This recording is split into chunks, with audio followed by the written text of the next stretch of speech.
Naku po, kaawawa naman ito si Joyce. Hindi po inaasahan ito na naganap po mga mima. So bago natin ipagpatuloy ang ating part sa for today's video, kung bago ka pa lang sa aking channel, please subscribe po, like, and pakit na rin po natin guys ang notification bell upang ma-update po tayo tuwing ako pinag-upload sa mga viral at trending video.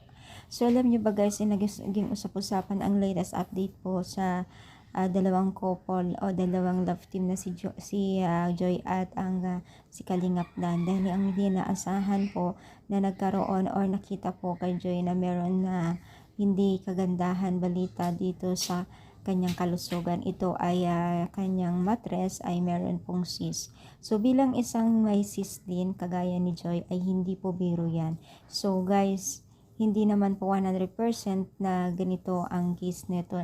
Pag may ganitong case na delikado na. So ibig sabihin kailangan lang talagang bantayan po yung kanyang sitwasyon, at ito po ay may tendency din po na mahirap magka-baby or hindi magkaanak.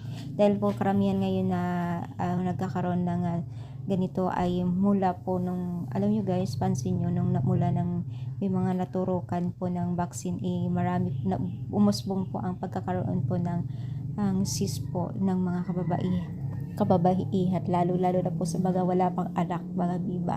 So isa tayo doon, at isa rin po ako nagkaroon ng cyst mga mima. Hindi po biro ang sakit talaga mima. Pag dinatnan ka ng pagsumpong neto, ang dami po mo talagang nararamdaman at nagkakaroon ng anxiety.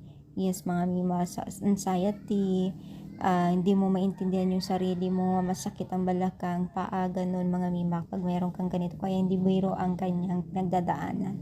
So anong masasabi ninyo? I-comment down, palike po ang ating video. Thank you so much, more power, and God bless all guys.